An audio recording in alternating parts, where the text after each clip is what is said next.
হেই বন্ধুরা, অ্যানিমে দুনিয়ায় তোমাদের আবারও স্বাগতম। অ্যানিমে যে নামটা বর্তমানে বাংলাদেশে তেমন আর নতুন কিছু না। ছোট থেকে বড় সবাই এখন অ্যানিমেকে চেনে। তোমরা অনেকে রয়েছো যারা অ্যানিমে অনেক আগে থেকে দেখে আসছো, আবার এমন অনেকে রয়েছো যারা অ্যানিমের অনেক হিস্টোরি খুঁটিনাটি অনেক কিছু জানো। কিন্তু আমার প্রশ্ন হচ্ছে, তোমরা কতটা জানো?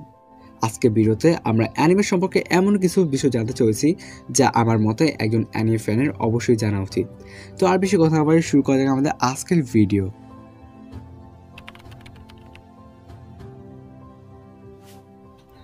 বন্ধুরা, বাংলাদেশে অ্যানিমে কমিউনিটি ধীরে ধীরে হলেও গ্রো করছে।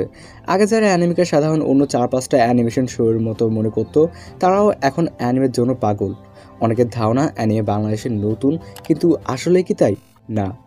আমরা অনেক ছোটোবেলা থেকেই বাংলাদেশে অ্যানিমে দেখে আসছি, কিন্তু আমরা জানতামই না যে সেগুলো অ্যানিমে। এক্সাম্পল হিসেবে তোমার ডোরেমন, শিনচ্যান, ড্রাগন বল জি, পোকেমনকেই ধরে নিতে পারো। যেই অ্যানিমে সিরিজগুলো একসময় টিভিতে দেখানো হতো, এবং কি এমন কিছু টিভি চ্যানেল রয়েছে যা অ্যানিমের উপর বেস করে তৈরি করা হয়েছিল। এখন মেইন প্রশ্ন হলো, বাংলাদেশে অ্যানিমে কে কখন প্রপারলিভাবে বাংলাদেশের মানুষ চিনতে শুরু করে? এটা জানার জন্য আমাদের যেতে হবে 4-5 বছর আগে, কোভিড-19 বা করোনার সময়, যখন সারা দেশ প্রায় অচল হয়ে পড়েছিল এবং সব জায়গায় লকডাউন চলছিল। সব স্কুল কলেজ প্রতিষ্ঠান বন্ধ ছিল, সবাই নিজের ঘরে বসেছিল।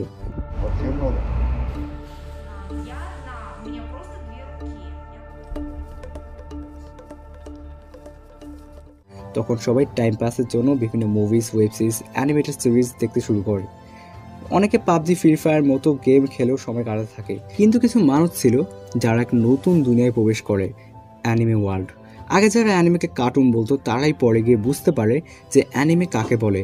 আর সেই সময় থেকেই আস্তে আস্তে আমাদের দেশে অ্যানিমে গ্রো হওয়া শুরু করে। এখন 15 থেকে 25 বয়সের মধ্যে শতকরা 5 জনের মধ্যে 4 জনই অ্যানিমে দেখে, আর 4 জানে অ্যানিমে কী এবং অ্যানিমে কাকে বলে। এখন অ্যানিমে দেখা মানে যে সারাদিন ধরে অ্যানিমে দেখতে হবে, দৈনিক 15-20টা এপিসোডের নিচে না দেখলেই নয়, তা কিন্তু না। আমি আমার কথাই বলি, আমি কিন্তু সারাদিনে পড়ালেখার মাঝে এবং ফ্রি টাইম মিলিয়ে বিশ্বাস করো 3 থেকে 4টার বেশি এপিসোড দেখতেই পাই না। অনেকে বলে যারা অ্যানিমে নিয়ে ভিডিও বানায় তারা নাকি সারাদিন ধরে অ্যানিমে দেখে, কিন্তু আমি 3-4-এর মধ্যেই সীমাবদ্ধ।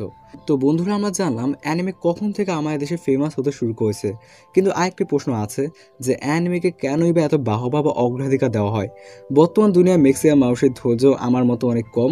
মানুষ এখন কোনো একটা কিছুতে বেশিক্ষণ সময় দিতে পারে না, অল্পতেই অনেক বোর হয়ে যায়। মূলত এই বিষয়টাকেই অ্যানিমের পপুলারিটি অনেক বুস্ট করেছে। যেখানে কোনো একটা মুভিকে দেখতে হলে একজন সাধারণ মানুষের 2 থেকে 3 ঘন্টার প্রয়োজন হয়, অন্যদের একটা ওয়েব সিরিজের জন্য 6 থেকে 8 ঘন্টার প্রয়োজন হয়।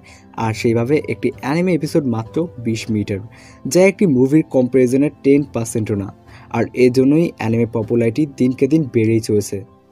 একটি অ্যানিমে বাজারের কথা বলতে গেলে হিউজ পরিমাণে, যেমন ব্লিচের রিসেন্ট সিজনের জন্য পার এপিসোড 1,75,00,000 টাকা লেগেছে। অন্যদিকে ড্রাগন সুপার তো আরও বেশি টাকা খরচ করেছে, প্রায় 1,86,00,000 টাকা। আসলে মাথা নষ্ট। এখন চিন্তা করো, এর পুরো সিজনের বাজেট দিয়ে বলিউডে একটি ভালো মানের মুভি তৈরি করা সম্ভব। আর আয়ের কথা বলতে গেলে তো তোমাদের মাথা ঘুরে যাবে। ডিমন স্লেয়ার একটি মুভি রয়েছে, ডিমন স্লেয়ার মুগেন ট্রেন, যেটি ওয়ার্ল্ড ওয়াইড $500 মিলিয়ন কামিয়ে সকল রেকর্ড ভেঙে দিয়েছে। এখন আমাদের দেশেও অ্যানিমে ক্রেজ কম না। তুমি যদি কোনো অ্যানিমেতে তোমার জার্নি শুরু করতে চাও, তাহলে আমি বরাবরের মতোই ডেথ নোট সাজেস্ট করব। এমন অনেকেই রয়েছে যারা একসময় অ্যানিমেকে সাধারণ অ্যানিমেশন ভাবতো, কিন্তু তাদের এই ভুল ধারণা থেকে বেরিয়ে এসে অ্যানিমের পিওর ফ্যান হয়ে গেছে। মূলত অ্যানিমের মূল বিষয় কি জানো? অ্যানিমের মধ্যে আলাদা আলাদা ক্যাটাগরি এবং জনরা রয়েছে। অ্যানিমে চাইলে অ্যাডাল্ট, টিনেজার এবং কিডস সবাই দেখতে পারে। হ্যাঁ, এটা ঠিক, বাংলাদেশে এখনও অ্যানিমে তেমনভাবে গ্রো হয়নি। এখনও বাংলাদেশে অ্যানিমে কমিউনিটি অনেক ছোট, কিন্তু ধীরে হলেও সামনের দিকে আগাচ্ছে। আমি এতক্ষণ যে টপিকগুলো নিয়ে কথা বললাম, তা আমার মতো অবশ্যই একজন বাংলাদেশি অ্যানিমে ফ্যানের জানা উচিত, এবং বাংলাদেশে অ্যানিমে কমিউনিটি গ্রো করার জন্য এগিয়ে আসা উচিত। মনে রেখো, we build Bangladesh anime community. আর হ্যাঁ, তোমার যদি আমাদের কোনো ভিডিও বা অ্যানিমে রিলেটেড আমাদের কাছে কোনো প্রশ্ন থাকে, তাহলে নিশ্চয়ই আমাদের ফেসবুক পেজে ইনবক্স করতে পারো। আমি রিপ্লাই দেওয়ার চেষ্টা করব, লিঙ্ক ডিসক্রিপশন বক্সে দেওয়া থাকবে। তো বন্ধুরা, এছাড়া আমাদের আজকের ভিডিওটি কেমন হচ্ছে নিশ্চয়ই কমেন্টে জানিও, আর পরের ভিডিওটি কোন টপিকে বানাবো সেটাও কমেন্টে জানিও। তো দেখা হবে অন্য কোনো ভিডিওতে। এমনকার মতো বিদায়। Shuriken tossing them up in the cut. Ninjas do they signs, fingers stay up. Hokage for president, put you on mission. They saw what it was, took your position, they got you on ambush.